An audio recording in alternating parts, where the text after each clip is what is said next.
প্রধানমন্ত্রী, আমি সোহেল সানি, সহকারী সম্পাদক বাংলাদেশ প্রতিদিন।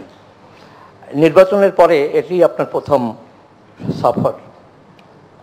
মাঝখানটা করলাম, এর আগে আরেকটি সফর করেছেন। তো নির্বাচনের আগে আমরা দেখেছি যে মার্কিন সাম্রাজ্যবাদ সহ বিভিন্ন দেশ এই নির্বাচনকে বানচাল করার জন্য, নির্বাচন যাতে না হয়, অর্থাৎ সারা বিশ্ব বেশিরভাগ দেশেই নির্বাচন নিয়ে একটা সংশয়, সন্দেহ এবং চক্রান্ত ষড়যন্ত্র ছিল। সেই অবস্থা উপেক্ষা করে, সেই অবস্থা আপনি ওভারকাম করে একটি সুন্দর নির্বাচন দিয়েছেন, যে নির্বাচন শান্তিপূর্ণ, অবাধ হয়েছে।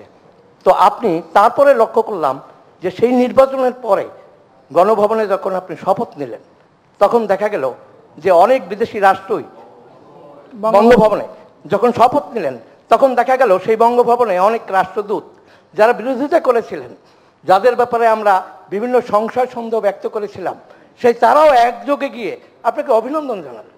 এবং এরপরে দেখছি আপনি এই সাইলেন্স সফরের মধ্য দিয়ে, এবং কাতারের আমির তিনি দুই দিনের সফরে আসলেন। এত সাফল্য, অর্থাৎ আপনি আন্তর্জাতিক, আসলে আপনার হাতে কি ম্যাজিক আছে যে আবার দুনিয়াটাকে এক করে ফেললেন। এবং আমার আরেকটি প্রশ্ন, যে ফিলিস্তিনের ব্যাপারে আপনি এখানে আপনার সংবাদ সম্মেলনের বক্তৃতায় পেয়েছি যে সেখানে আলোচনা করেছেন মিয়ানমার এবং ফিলিস্তিনি আজকে গণহত্যা। আসলে আমাদের আওয়ামী লীগের পক্ষ থেকে, অর্থাৎ দলীয়ভাবে সারা দেশে আমরা একটু একটু বিক্ষোভ লক্ষ্য করছি। বাংলাদেশেও এরকম একটা বিক্ষোভ বা প্রতিবাদ দলীয়ভাবে করার কোনো চিন্তা আপনার আছে কিনা? ধন্যবাদ আপনাকে। যেখানে বিক্ষোভ হচ্ছে তারা তো ওই আমেরিকান গভর্নমেন্টের বিরুদ্ধে বিক্ষোভ করছে, তা আমাদের এখানে আওয়ামী লীগ কার বিরুদ্ধে বিক্ষোভ করবে? আমরা আমাদের মতামত দিচ্ছি, আমরা প্যালেস্টাইনিদের সমর্থন দিচ্ছি।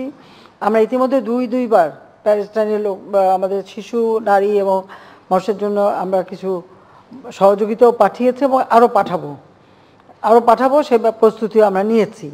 সেভাবে আমরা প্যালেস্টাইনের পক্ষে আছি এবং আন্তর্জাতিকভাবে আমরা সবসময় তাদের পাশে দাঁড়াচ্ছি। যেখানেই নির্যাতিত মানুষ সেখানেই বাংলাদেশ আছে, এটাই আমি প্রমাণ করছি। আর ইলেকশনের ব্যাপারে বলবো যে হ্যাঁ, ইলেকশন নিয়ে অনেক কিছুই হয়েছে, চেষ্টা করা হয়েছে যাতে নির্বাচনটা না হয়।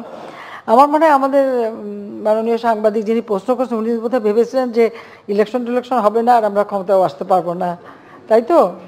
হ্যাঁ, একটু হতাশা ছিল কারো মনে, আমি জানি কারো মনে কি আছে, একটু বুঝতে তো পারি। তবে আমার একটাই জিনিস, আমার শক্তি হচ্ছে দেশের জনগণ। কাজে জনগণের শক্তির উপরে আমি সবসময় বিশ্বাস করেছি এবং আমি এটাও বিশ্বাস করেছি যে জনগণ যতক্ষণ চাইবে ততক্ষণই থাকবো ক্ষমতায়, কারণ আমরা জনগণের ভোটেই নির্বাচিত হয়ে এসেছি। আমাদের দল তো কোনো ওই অবৈধভাবে ক্ষমতা দখলকারী কোনো ডিক্টেটর, মিলিটারি ডিক্টেটরের পকেট থেকে বের হয়নি।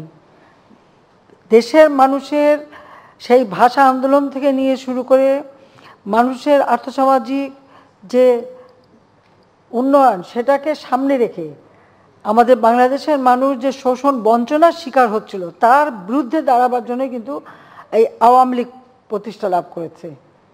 কাজেই আওয়ামী লীগ সবসময় মানুষের কল্যাণেই কাজ করে যায় এবং সেটা প্রমাণিত সত্য। আর যে কারণেই আমরা কিন্তু যত বাধাই আসুক আমরা সে বাধাটা উতরিয়ে যেতে পারি, বা যত চক্রান্ত হোক, সেই চক্রান্ত হলেও সেই চক্রান্তগুলিকে আমরা পাশ কাটিয়ে দেশের মানুষকে নিয়ে কিন্তু আমরা বিজয় নিয়ে আসি। সেটা স্বাধীনতা সংগ্রাম, মুক্তিযুদ্ধের বিজয় থেকে শুরু করে এই নির্বাচন সব কিছু কিন্তু সেটা প্রমাণিত। কাজে এখানে জনগণের ইচ্ছার প্রতিফলনটাই ঘটেছে। এখন যারা গণতন্ত্র নাই, ভোটের অধিকার নাই বলে, তারাই তো ভোটের অধিকার মানুষের কেড়ে নিয়েছিল, এটাই তো তারা ভুলে যায়। আর অনেকেই নানা ধরনের কথা বলে, আজকে কেউ উন্নয়নটা চোখে দেখে, কেউ দেখে না, নাও দেখতে পারে, কারণ তাদের হয়তো উন্নয়নের ফর্মুলা ভিন্ন। আর আমার উন্নয়নটা হচ্ছে আমার গ্রামের মানুষ, গরিব মানুষ, তারা দুবেলা পেট ভরে খাবে, তাদের একটু বাসস্থান হবে, চিকিৎসা পাবে, শিক্ষা পাবে, তাদের জীবনমান উন্নত হবে। আপনারা সাংবাদিক, আপনারাই বলেন, বেশি দিন না, 15 বছর আগে দেশের অবস্থাটা কী ছিল, এখন কি কোনো পরিবর্তনই হয়নি? তখন এখন কেউ যদি না দেখে সেটা তো আমাদের কিছু করার নেই। আর আন্তর্জাতিক ব্যাপারে আমাদের তো কিছু লোক আছে সারাক্ষণ বাংলাদেশের বিরুদ্ধে মানে সকলে কান ভারী করা। তারা এখন অনেক জ্ঞানী গুণী বুদ্ধিজীবী, তাদের মতামত সারাক্ষণ যখন উল্টাপাল্টা বলতেই থাকে, মানুষ প্রভাবিত হয়, এটা স্বাভাবিক। আমার দেশের মানুষই তো অনেকে প্রভাবিত হয়ে যায়, তো বিদেশে তো হবেই, কিন্তু আমার সাধারণ মানুষগুলি কিন্তু হয় না। তারা ঠিক আছে, তাদের একটা আত্মবিশ্বাস আছে।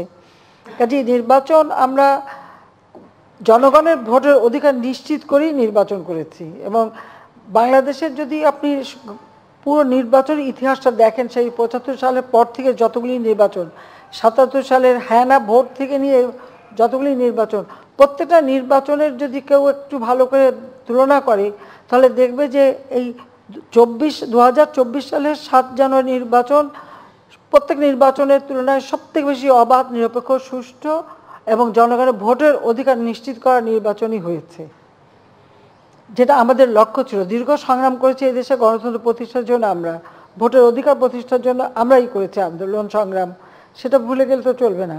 কাজে হ্যাঁ, আর ফিলিস্তিনের বিষয়ে তো আমি আগেই বললাম যে আমরা সবসময় ফিলিস্তিনিদের পক্ষে আছি, এবং আমি যেখানেই যাই সেখানে আমি আমার কথা আমি বলবই, কারণ যেভাবে গণহত্যা চলছে এটা অমানবিক। আর সবথেকে বড় কথা আপনারা দেখেছেন যে আজকে ৯০০ ছাত্র, তারা নাকি ছাত্রছাত্রী মানে প্রফেসর থেকে শুরু করে সব গ্রেপ্তার হয়েছে এই আন্দোলন করার জন্য একমাত্র আমেরিকায়। আর এটা নাকি গণতন্ত্রের একটা অংশ, সেটা আমাদের শুনতে হয়। যেভাবে একজন প্রফেসরকে দাবড়ে ধরে মাটিতে ফেলে গ্রেপ্তার করা হলো, হ্যান্ডকাপ পরানো হলো। ২০০১ সালে বিএনপি জামাত ক্ষমতা আসার পরপরই ঠিক যেভাবে আওয়ামী লীগের নেতা কর্মীর উপর বিএনপির সন্ত্রাসী বাহিনী এবং পুলিশ বাহিনী যেভাবে অত্যাচার করেছিল, সেই অত্যাচারের কথাটাই মনে করিয়ে দেয়। অবশ্য আবার তাদের কাছে আমাদের মানবাধিকারের কথাও শুনতে, সবক নিতে হয়। এটাই হচ্ছে মানে সবথেকে দুর্ভাগ্যের।